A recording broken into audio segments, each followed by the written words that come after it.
Hey friends, welcome back to the channel. आज हम internet की सबसे ज़्यादा कंट्रोवर्शियल और लाउड पर्सनैलिटी चंद्रिका दीक्षित यानी हमारी वड़ा पाव गर्ल के बारे में बात करेंगे। इनका एक 3 घंटे का लंबा पॉडकास्ट आया है। इस पॉडकास्ट को देखने के बाद मेरे दिमाग का तो दही हो गया है। एक तरफ चंद्रिका रो रही हैं, अपना दुख बता रही हैं, और दूसरी तरफ वही पुराना एटीट्यूड और मैं अकेले सब कर रही हूँ वाला कार्ड खेल रही हैं।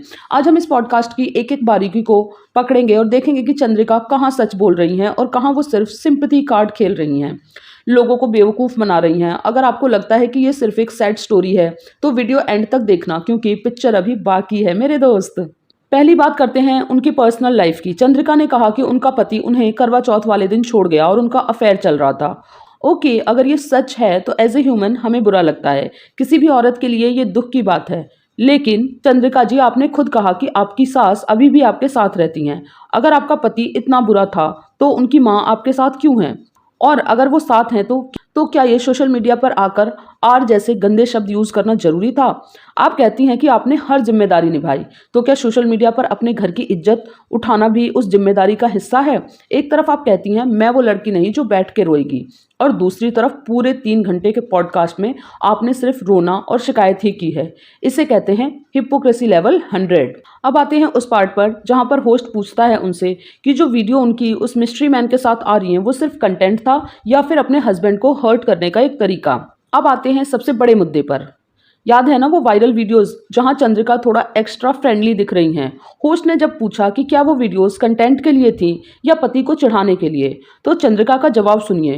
वो डिफेंसिव हो गई। उन्होंने कहा, पहले एक वीडियो बताओ फिर मैं बताती हूँ। चंद्रिका जी, आप भोली मत बनिए, इंटरनेट पर सब रिकॉर्ड होता है। आपने उन वीडियोस से व्यूज बटोर लिए, एंगेजमेंट ले लिया, और जब लोग सवाल पूछने लगे तो आपने वुमेन कार्ड निकाल लिया। आप कहती हैं मेरी इज्जत के लिए पूछा आपने कभी? अरे जब आप वो वीडियोस बना रही थी तब आपको अपनी इज्जत की फिक्र नहीं थी, तब तो वो कंटेंट था। जब फायदा हो तो कंटेंट क्रिएटर, और जब सवाल पूछा जाए तो मैं एक अकेली औरत हूँ।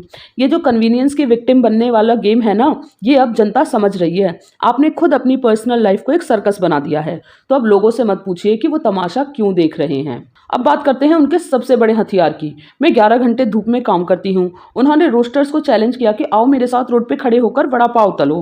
चंद्रिका जी सुनिए, इस देश में एक रिक्शा वाला 14 घंटे धूप में चलाता है, एक कंस्ट्रक्शन वर्कर 12 घंटे धूप में ईंटें ढोता है, एक सिक्योरिटी गार्ड पूरी रात जागता है, लेकिन वो आपकी तरह कैमरे के सामने आकर चिल्लाता नहीं है। मेहनत करना कोई एहसान नहीं है, वो सर्वाइवल है। आपको लगता है कि मेहनत करने से आपको बदतमीजी करने का लाइसेंस मिल गया है? आपका एटीट्यूड देखा है लोगों ने, कस्टमर से लड़ना, मीडिया से लड़ना, और अब पॉडकास्ट में आकर चिल्लाना। मेहनत इज्जत दिलाती है, लेकिन तब जब आप में ह्यूमिलिटी हो। आपके पास घमंड ज्यादा है और ग्रेटिट्यूड कम। आप मेहनत को एक शील्ड की तरह यूज करती हैं ताकि आपकी बदतमीजी छुप सके, पर धूप में खड़े होने से गलत बातें सही नहीं हो जाती।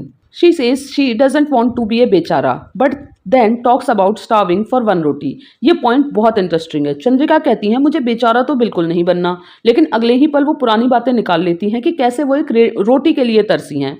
दोस्तों ध्यान से सुनो, चंद्रिका का पूरा ब्रांड ही बेचारगी पर टिका है। अगर वो रोना बंद कर दें तो उनका कंटेंट खत्म हो जाएगा। वो बार बार वही बातें रिपीट करती हैं ताकि लोगों को उन पे तरस आए। लेकिन वो बेचारी लड़की जब किसी को आर बोलती है या जब रोड पे लोगों को धमकाती है तब वो पावर दिखाती है। ये डुअलिटी बहुत डेंजरस है। आप एक तरफ से एम्पावरमेंट की बात करती हैं और दूसरी तरफ से वही रिग्रेसिव बातें। आपने कहा कि आप सिंपल लड़की हैं। चंद्रिका जी, सिंपल लड़कियां सोशल मीडिया पर गाली गलौज और रोज नया तमाशा नहीं करती हैं। आप काफ़ी स्मार्ट हैं, आपको पता है कि कंट्रोवर्सी कैश कैसे करनी है।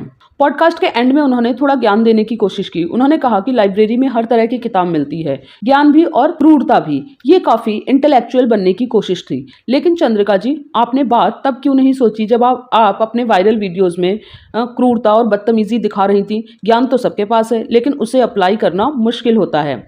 आपने पॉडकास्ट में इतने फॉर्मल स्टेटमेंट्स दिए, पर आपकी रियल पर्सनैलिटी तो वही है जो हमने रोड पर देखी है। आपने कहा पढ़ना आपको क्या है वो डिसाइड करो। बिल्कुल सही, और जनता ने डिसाइड कर लिया है कि आपकी बातों में ज्ञान कम और दिखावा ज्यादा है। तो दोस्तों, कंक्लूजन क्या है? क्या चंद्रिका दीक्षित वाकई एक दुखियारी औरत हैं? देखो, उनके हस्बैंड ने जो किया वो गलत है, उनकी मेहनत रियल है, लेकिन उनका रोना धोना एक बिजनेस मॉडल बन गया है। हर सवाल के जवाब में रोना शुरू कर देना सॉल्यूशन नहीं है। आप मेहनत करती हैं, इसका मतलब ये नहीं कि आप दुनिया पर एहसान कर रही हैं। आपकी बातों में और आपकी हरकतों में जमीन आसमान का फर्क है। चंद्रिका ने इस पॉडकास्ट का यूज सिर्फ अपनी इमेज को क्लीन करने के लिए किया है, लेकिन उन्होंने किसी भी सॉलिड सवाल को ढंग से जवाब नहीं दिया। हर बार बात घुमाकर उन्होंने मैं कितनी दुखी हूं पर ला दी। चंद्रिका जी, आपका वड़ा पाव शायद अच्छा हो, लेकिन आपकी ये कंट्रोवर्सी मार्केटिंग अब लोगों को पच नहीं रही है। थोड़ा हम्बल बनिए, कैमरा थोड़ा कम कीजिए और सच में काम पर फोकस कीजिए, बिना किसी को गाली दिए या बिना बेचारा बने। तो दोस्तों, ये था मेरा डिटेल्ड रिएक्शन चंद्रिका दीक्षित के लेटेस्ट पॉडकास्ट पर। आपको क्या लगता है, क्या चंद्रिका वाकई एक पावरफुल वुमेन है या वो सिर्फ एक ड्रामा क्वीन है जो व्यूज के लिए कुछ भी करेगी? कमेंट सेक्शन में अपनी राय जरूर देना। मैं हर कमेंट पढ़ती हूँ। और हाँ, अगर आपको ये वीडियो पसंद आई, आप ऐसे ही ऑनेस्ट रिएक्शन और देखना चाहते हैं, तो इस वीडियो को लाइक करें, दोस्तों के साथ शेयर करें और चैनल को सब्सक्राइब करना मत भूलना। मिलते हैं अगले वीडियो में, तब तक के लिए स्टे रियल, स्टे अवेयर। जय हिंद।